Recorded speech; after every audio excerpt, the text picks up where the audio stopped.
नमस्कार दोस्तों, crescent education classes में आप सभी का स्वागत है। आज उत्तराखंड स्थापना दिवस पूरे उत्तराखंड राज्य में मनाया जा रहा है। आप सभी को उत्तराखंड स्थापना दिवस 2021 की ढेर सारी शुभकामनाएं। आज हम इस मौके पर उत्तराखंड गौरव सम्मान 2021 के बारे में डिस्कस करेंगे। 5 महत्वपूर्ण हस्तियों को यह अवार्ड दिया जाएगा, इनके बारे में भी हम डिस्कस करेंगे। इसके अलावा आज राज्य स्थापना दिवस के मौके पर मुख्यमंत्री पुष्कर सिंह धामी के द्वारा क्या क्या घोषणाएं की गई, उनके बारे में भी हम शॉर्ट में डिस्कस करेंगे।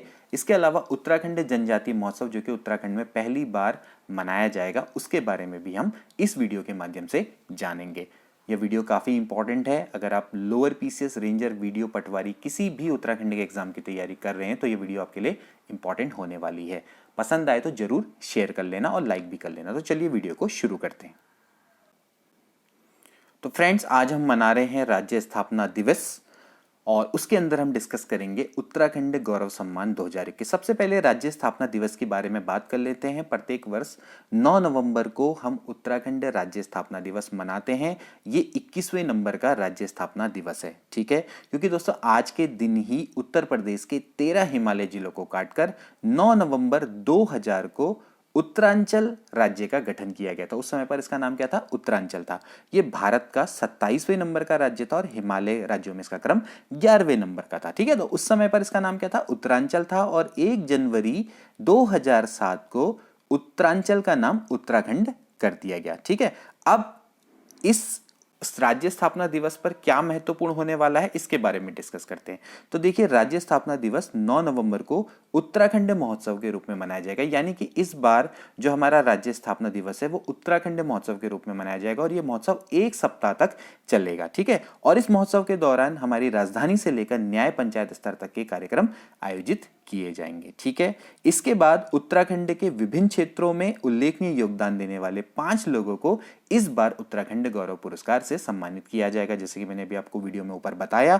अब ये 5 लोग कौन कौन हैं देख लीजिए। ये हैं एनडी तिवारी, ये है रस्किन बॉन्ड, ये हैं अनिल प्रकाश जोशी, ये हैं नरेंद्र सिंह नेगी और ये हैं बछेंद्री पाल।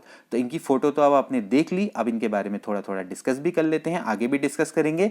उत्तराखंड और उत्तर प्रदेश के पूर्व मुख्यमंत्री पंडित नारायण दत्त तिवारी को मरणोपरांत, यानी कि एकलौते एक ऐसे व्यक्ति जिनको कि मरणोपरांत पुरस्कार दिया जा रहा है। प्रसिद्ध लेखक रस्किन बॉन्ड को साहित्य के लिए, पद्म भूषण डॉक्टर अनिल प्रकाश जोशी को पर्यावरण, अभी हाल में ही इनको पद्म भूषण मिला है डॉक्टर अनिल प्रकाश जोशी। तो बहुत इंपॉर्टेंट नाम हो सकते हैं आने वाले एग्जाम के लिए, ठीक है। इसके अलावा पर्वतारोही बछेंद्री पाल को साहसिक खेल के लिए मिलेगा और लोक गायक नरेंद्र सिंह नेगी को संस्कृति क्षेत्र में उल्लेखनीय योगदान के लिए सम्मान के लिए चयनित किया गया। तो 5 लोग आपको समझ में आ गए होंगे, ठीक है।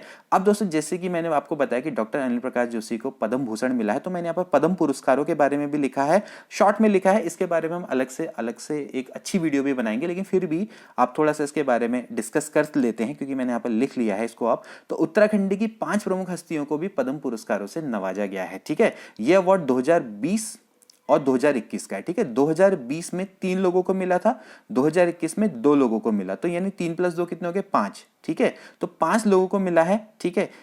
8 नवंबर को और 9 नवंबर को देख लीजिए। 8 नवंबर 2021 को हमारे जो राष्ट्रपति हैं रामनाथ कोविंद ने वर्ष 2020 के लिए उत्तराखंड के निवासी जो कि हैस्को के प्रमुख हैं डॉक्टर अनिल प्रकाश जोशी को पद्म भूषण दिया है, जबकि कल्याण सिंह जो कि पर्यावरणविद हैं और डॉक्टर योगी एरॉन को पद्मश्री देकर सम्मानित किया। तो 1 को पद्म भूषण, 2 को पद्मश्री, ठीक है। अब बात करते हैं 2021 के लिए। तो 2021 है उसमें उसको 9 नवंबर यानी कि आज के दिन उनको अवार्ड दिया गया है। चिकित्सा के क्षेत्र में डॉक्टर भूपेंद्र कुमार सिंह और हमारे प्रगतिशील किसान प्रेमचंद शर्मा को पद्मश्री। तो इस बार तो 2 पद्मश्री हैं, जबकि पिछले बार 1 पद्म भूषण आया था और 2 पद्मश्री आए थे, ठीक है। तो टोटल मिला के 5 पद्मश्री भी अभी हाल में ही दिए गए हैं, 8 नवंबर और 9 नवंबर को, यानी कि सोमवार मंगल को, ठीक है, कल और आज। तो अब हम थोड़ा सा डिस्कस कर लेते हैं उत्तराखंड गौरव सम्मान के बारे में, क्योंकि ये 5 लोग, इनसे रिलेटेड प्रश्न आने की संभावनाएं रहेंगी। तो सबसे पहले हम बात करेंगे नारायण दत्त तिवारी, यानी कि एनडी तिवारी, विकास पुरुष के नाम से जाने जाते हैं। हमारे उत्तराखंड के पूर्व मुख्यमंत्री रह चुके, उत्तर प्रदेश के 3 बार मुख्यमंत्री रह चुके, इनके बारे में डिस्कस करते हैं। सबसे पहले अक्टूबर 1924 में इनका जन्म हुआ था बल्यूटी गांव हल्द्वानी नैनीताल में, ठीक है। शिक्षा में इन्होंने एमए राजनीति शास्त्र से किया, इसके अलावा एलएलबी भी इन्होंने किया हुआ है। 1965 में कांग्रेस में सम्मिलित हुए थे। 1969 और 1974 में काशीपुर विधानसभा सीट से विधायक रहे हैं। 1976 में उत्तर प्रदेश के पहली बार ये मुख्यमंत्री बने थे। 1980 में नैनीताल लोकसभा सीट से जीते यानी सांसद बने और केंद्र में योजना मंत्री भी बन चुके हैं। इसके बाद 1984 में दूसरी बार मुख्यमंत्री बने, 1988 में तीसरी बार मुख्यमंत्री बने, ठीक है। और सबसे इंपॉर्टेंट फैक्ट है जो कि जानना बहुत जरूरी है, 2 मार्च 2002 को उत्तराखंड के तीसरे और प्रथम निर्वाचित मुख्यमंत्री बने, क्योंकि आप जानते होंगे उत्तराखंड में सबसे पहले जो मुख्यमंत्री थे वो नित्यानंद स्वामी थे, ठीक है, नित्यानंद स्वामी। लेकिन उस समय पर कैसी सरकार थी? अंतरिम सरकार थी। तो पहले अंतरिम सरकार के मुख्यमंत्री थे, उसके बाद दूसरे कौन बने? भगत सिंह कोश्यारी। तो उस समय पर क्या थी? अंतरिम सरकार थी। लेकिन जो प्रथम निर्वाचित मुख्यमंत्री बने वो कौन बने? एनडी तिवारी यानी कि नारायण दत्त तिवारी बने, ठीक है। उत्तराखंड राज्य में इन्होंने बहुत विकास किए, उल्लेखनीय कार्य करे, इसीलिए इनको इस पुरस्कार से सम्मानित किया जा रहा है, ठीक है, मरणोपरांत, ठीक। और ये ऐसे पहले मुख्यमंत्री हैं उत्तराखंड के जिन्होंने अपना 5 वर्ष का कार्यकाल पूरा किया, वरना उत्तराखंड में कोई भी मुख्यमंत्री 5 साल पूरा कार्यकाल नहीं कर पाता है, ठीक है। तो नित्यानंद स्वामी पहले थे, दूसरे थे भगत सिंह कोश्यारी, तीसरे ये हैं। लेकिन उत्तराखंड के प्रथम निर्वाचित मुख्यमंत्री एनडी तिवारी थे। इसके अलावा अगस्त 2002 में रामनगर विधानसभा क्षेत्र से भी निर्वाचित हुए थे, यानी कि वहां से विधायक रहे हैं। अगस्त 2007 में आंध्र प्रदेश के कुछ महीनों के लिए राज्यपाल भी रहे हैं। इनका निधन हो गया था 18 अक्टूबर 2018 में 93 वर्ष की आयु में। तो इतना एनडी तिवारी के बारे में, आई होप कि आपको समझ में आ गया होगा। अब बात करते हैं दोस्तों नरेंद्र सिंह नेगी के। प्रसिद्ध लोक गायक, गढ़वाल गौरव और गढ़ रत्न से सम्मानित हैं। 12 अगस्त 1949 को पौड़ी में इनका जन्म हुआ था, ठीक है। इन्होंने अपने भाई से तबला सीखा और 1974 में इन्होंने अपना पहला गीत लिखा और कंपोज किया, ठीक है। इसके बाद कुछ और चीजें हैं जो कि आप जान लीजिए। आकाशवाणी लखनऊ से इनका गाया हुआ पहला गीत 1976 में प्रसारित हुआ और संगीत में इन्होंने अपना करियर गढ़वाली गीतमाला से शुरू किया, ठीक है। 10 अलग अलग भागों में रिलीज हुई थी। इसके बाद इनकी जो पहली एल्बम थी उसका नाम था बुरांस, ठीक है। और संगीत के संग संग इन्होंने गढ़वाली फिल्मों का डायरेक्शन भी कर चुके हैं, निर्देशन भी कर चुके हैं। 5 फिल्में बहुत इंपॉर्टेंट है, घर जवे, कौतिक, बेटी व्यारी, बटवारू और चक्रचाल। इनके बारे में आप जानते होंगे। इनके गीत भी लिखे हैं, इन्होंने गाए भी हैं और उसमें डायरेक्टर यानी संगीतकार की भी भूमिका इन्होंने निभाई है, ठीक है। 1982 में इन्होंने अपने गीतों का पहला ऑडियो कैसेट ढेबरा हर्ची गेनी भी रिलीज किया था, ठीक है। इसके अलावा इन्होंने कविताएं भी लिखी हैं। खुचकंडी, गाने की गंगा, श्याणु का समोदर, ये भी इनकी एक अभी तक का सबसे बढ़िया प्रकाशित काव्य संग्रह है। अभी तक ये 1000 से ऊपर गाने गा चुके हैं। सम्मान की बात करें, देखिए गढ़वाल तथा चंडीगढ़ द्वारा इनको गढ़ गौरव सम्मान मिला, जिसकी हमने बात करी थी। गढ़वाल, भाद्रमंडल, बंबई के द्वारा इनको गढ़ रत्न का सम्मान दिया गया था। उत्तराखंड के द्वारा इनको आकाशवाणी सम्मान दिया गया है, जबकि नगर पालिका परिषद श्रीनगर गढ़वाल के द्वारा इनको सर्वश्रेष्ठ लोक गायक सम्मान से इनको विभूषित किया गया। इसके अलावा देखिए बहुत इंपॉर्टेंट है केदार सिंह रावत पर्यावरण पुरस्कार, जो कि अभी इनको हाल में ही 11 अप्रैल 2021 को दिया गया है। ये प्रश्न भी आ सकता है, केदार सिंह रावत पर्यावरण पुरस्कार किसको दिया गया है, ठीक है। तो ये तो हो गए हमारे नरेंद्र सिंह नेगी, ठीक है। नरेंद्र सिंह नेगी के बाद आता है, देखिए केदार सिंह रावत पर्यावरण पुरस्कार इनको क्यों मिला? ये पर्यावरण पुरस्कार क्योंकि इनको अपने गीतों के माध्यम से इन्होंने पर्यावरण संरक्षण पर बल दिया है, ठीक है ना, लोगों को पर्यावरण के प्रति जागरूक किया, इसलिए इनको अवार्ड मिला है, ठीक है। अगली बात करते हैं डॉक्टर अनिल प्रकाश जोशी की, जो इंपॉर्टेंट हो सकते हैं क्योंकि अब भी इनको हाल में ही पद्म भूषण भी मिला है और इनको उत्तराखंड गौरव सम्मान भी दिया जा रहा है, तो इसलिए ये इंपॉर्टेंट व्यक्ति है। पर्यावरणविद है, समाज सेवी है। 6 अप्रैल 1955 को कोटद्वार पौड़ी गढ़वाल में इनका जन्म हुआ था। इनका सबसे इंपॉर्टेंट देन है हिस्को है Himalayan environmental study and conservation organisation, हो सकता है कि इसकी फुल फॉर्म ही आ जाए, इसके ये संस्थापक है, ठीक है। इसके अलावा इन्होंने जीईपी यानी कि ग्रॉस एनवायरमेंटल प्रोडक्ट में इन्होंने विशेष भूमिका निभाई। एक होता है जीडीपी, एक होता है जीईपी, यानी कि हमारे एनवायरमेंटल की कैसी आपकी, जैसे हमारा जीडीपी क्या होता है, हमारे किसी भी देश की भौगोलिक सीमा में साल भर के दौरान कितना आप उत्पादन करते हैं ना, उनका कुल लागत मूल्य जितना होता है वो जीडीपी होता है ना, ठीक है। यानी कि सेवा और जो आप उपभोग करते हैं, यानी कि जो सेवा है यानी गुड्स हैं और प्रोडक्ट हैं, उनका आप उत्पादन करते हैं, उपभोग करते हैं, तो वो आपका क्या है, ऐसे ही क्या होता है, जीपी होता है। जीपी यानी कि जो हमारे एनवायरनमेंट से रिलेटेड होता है, ठीक है। तो ये आपका जीपी में भी इन्होंने विशेष भूमिका निभाई है। हालांकि 11 साल से लगे हुए हैं, लेकिन अब उत्तराखंड में जीपी का कॉन्सेप्ट भी आएगा, ठीक है। इसके बारे में बात चल रही थी। इसके अलावा सम्मान की अगर हम बात करें, जमुना लाल बजाज अवार्ड ठीक है, ये इनको मिल चुका है। अशोका फेलोशिप इनको मिल चुकी है। जवाहरलाल नेहरू अवार्ड भी इनको मिल चुका है। पद्मश्री से 2006 में सम्मानित है। पद्म भूषण इनको 2020 में मिला है। ठीक है, जैसे कि मैंने आपको बताया पद्म भूषण इनका 2020 का है, लेकिन अभी मिला है 2021 में। कोविड के कारण उस समय पे नहीं मिल पाया था, तो 2020-21 वालों को अभी 2021 में अवार्ड मिल रहा है रामनाथ कोविंद सिंह के द्वारा। ठीक है, जो हमारे राष्ट्रपति हैं। इसके अलावा बात करते हैं बछेंद्री पाल, जो कि फेमस पर्वतारोही हैं। इनके बारे में भी आप जानते होंगे। 24 मई 1954 को नकुरी उत्तरकाशी में इनका जन्म हुआ था। ठीक है, भोटिया जनजाति से रिलेटेड है, इनको भी आप याद करेंगे। माउंट एवरेस्ट पर चढ़ने वाली प्रथम हमारी भारतीय महिला थी। इन पे 1984 में इन्होंने माउंट एवरेस्ट को चढ़ दिया था, तो प्रथम भारतीय महिला होने का गौरव इनको प्राप्त है। ठीक है, उत्तराखंड की हमारी बछेंद्री पाल प्रथम भारतीय महिला हैं जो कि माउंट एवरेस्ट पर चढ़ी थी 1984 में। इसके अलावा इनको सम्मान की बात करें तो भारतीय पर्वतारोही फाउंडेशन से पर्वतारोहण में उत्कृष्टता के लिए स्वर्ण पदक मिला था इनको 1984 में। इनको बहुत सारे अवार्ड मिले हैं, अवार्ड की लिस्ट खत्म नहीं होती इनकी। पद्मश्री 1984 में मिला, पद्म विभूषण 2019 में मिल चुका है, अर्जुन पुरस्कार 1986 में मिल चुका है, मध्य प्रदेश सरकार के द्वारा जो पहला वीरांगना लक्ष्मीबाई राष्ट्रीय सम्मान 2013-14 मिल चुका है, यश भारती सम्मान जो कि उत्तर प्रदेश सरकार के द्वारा दिया जाता है 1995 में, नेशनल एडवेंचर अवार्ड जो कि हमारी भारत सरकार के द्वारा दिया जाता है 1994 में, और भी कई सारे अवार्ड हैं।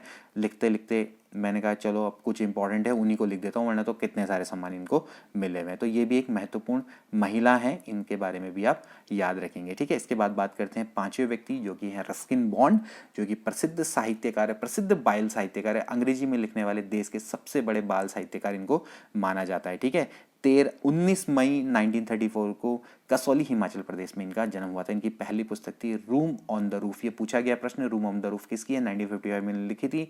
सम्मान को क्या क्या मिल चुके हैं, साहित्य अकादमी अवार्ड 1992 में मिल चुका है। कुछ बुक्स में इसको 2012 दिया हुआ जो कि गलत है, 1992 सही है। ठीक है, गढ़वाल विश्वविद्यालय द्वारा डॉक्टरेट की उपाधि 2005 में इनको दी गई है। इसके अलावा ये पद्मश्री अवार्ड से भी सम्मानित है। इसके अलावा इनको पद्म भूषण मिल चुका है, पद्मश्री 1999 में और पद्म भूषण 2014 में इनको मिल चुका है। अब इसके बाद दोस्तों बात करते हैं सीएम जो हमारे पुष्कर सिंह धामी हैं, इनके द्वारा आज क्या क्या घोषणाएं की गई हैं, बिल्कुल शॉर्ट में इसके बारे में डिस्कस करते हुए चलेंगे। उत्तराखंड राज्य आंदोलनकारी है, उनकी पेंशन बढ़ाने की घोषणा की है।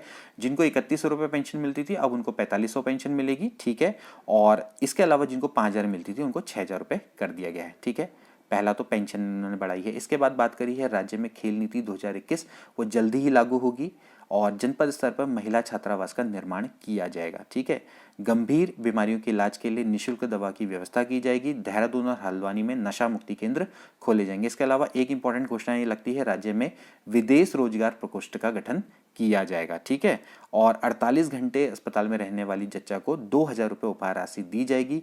प्रत्येक आंगनबाड़ी केंद्रों में किशोरों के लिए सैनिटरी पैड वेडिंग मशीन लगाई जाएगी। ये भी एक इंपॉर्टेंट घोषणा है। सेवा के अधिकार अधिनियम में 190 सेवाओं को शामिल किया जाएगा। सेवा का अधिकार अधिनियम के बारे में आपको बता चुका हूं, तो उसमें अब 190 सेवाओं को शामिल किया जाएगा। अब इसके अलावा राज्य को आयुष वेलनेस का हब बनाया जाएगा। पर्यटक गृहों में आयुष वेलनेस सेंटर खोले जाएंगे। ठीक है, और 11 से 18 साल की छात्राओं के लिए निःशुल्क स्वास्थ्य जांच और 104 पर निःशुल्क परामर्श की व्यवस्था करने की बात की गई। तो 11 से 18 साल की छात्राओं को निःशुल्क स्वास्थ्य जांच और 104 पर निःशुल्क परामर्श दिया जाएगा। ठीक है, तो ये थी दोस्तों आज की घोषणाएं। अब बात करते हैं जनजातीय महोत्सव के बारे में। जनजातीय महोत्सव देखिए, जनजाति हमारे जैसे कि आप जानते हैं उत्तराखंड में 5 महत्वपूर्ण जनजातियां हैं, तो उन जनजातियों की संस्कृति के संरक्षण और संवर्धन के लिए पहली बार उत्तराखंड में 11 से 13 नवंबर तक जनजातीय महोत्सव आयोजित किया जाएगा। ठीक है, ये कहाँ होगा, ये होगा ओएनजीसी परिसर कोलागढ़ में। ठीक है, इस महोत्सव में जैसे उत्तराखंड के तो जनजातीय शिल्पकार आएंगे, अन्य राज्यों के जनजातीय कलाकार और शिल्पकार भी इसमें भाग लेंगे। ठीक है, अब जनजातीय शोध संस्थान और संग्रहालय के निदेशक हैं SS टोलिया। पहले तो आप ये याद कर लीजिए कि इसके निदेशक SS टोलिया, इन्होंने बताया कि भाई जो जनजातीय कार्य मंत्रालय है और उत्तराखंड जनजातीय शोध संस्थान है, इसके सहयोग से प्रदेश में पहली बार इस महोत्सव का आयोजन किया जाएगा। ठीक है, और इस महोत्सव के माध्यम से जो हमारी जनजातीय कला, संस्कृति और हस्तशिल्प का प्रचार प्रसार किया जाएगा। ठीक है, तो उत्तराखंड की जो 5 जनजातियां जैसे मैंने आपको बताया कौन कौन है, थारू, बुक्सा, जौनसारी, भोटिया और राजी, और इसके अलावा अन्य प्रदेश के जो जनजातीय कलाकार शिल्पकार भी अपने जो उनके परंपरागत हस्त निर्मित उत्पाद हैं उनके संग भाग लेंगे। ठीक है, जैसे हमारे भोटिया हैं, इनकी परंपरागत जैसे दरी कंबल बुनते हैं तो कितना बढ़िया बुनते हैं, तो ऐसी इनके जो परंपरागत और जो हमारे प्रदेशों की अन्य जनजातियां उनके भी अपने परंपरागत हस्त निर्मित उत्पाद हैं उनके संग ये भाग लेंगे। ठीक है, तो उनको क्या होगा कि इससे उनके जो जनजाति जो अपना हस्त निर्मित उत्पाद लेके आएंगे, जो परंपरागत हस्त निर्मित उत्पाद लेके आएंगे, तो उनको भी क्या होगा, मंच मिलेगा उनकी बिक्री के लिए। ठीक है। और आने वाले समय में बताया गया है कि ये महोत्सव कहाँ मुनस्यारी, खटीमा, बाजपुर, जोशीमठ समेत अन्य स्थलों में भी इस प्रकार के महोत्सव का आयोजन किया जाएगा। ठीक है। तो इस बार तो कहाँ पर हो रहा है, ये कोलागढ़ में हो रहा है। ठीक है, ओएनजीसी परिसर में। आगे जाके क्या होगा, मुनस्यारी, खटीमा, बाजपुर, जोशीमठ अनेक स्थानों पर इसका आयोजन किया जाएगा। ठीक है। तो ये थी दोस्तों आज की महत्वपूर्ण वीडियो। आई होप कि आपको नॉलेजेबल लगी होगी और आपको आने वाले एग्जाम में काफ़ी हेल्प करेगी। अगर आपको काम पसंद आता है तो जरूर शेयर करें, लाइक भी करें, कमेंट अगर रखेंगे तो उससे क्या होता है कि हमें भी मोटिवेशन मिलता है कि आपके लिए और भी अच्छा काम किया जाए। मिलते हैं अगली वीडियो में। Good bye.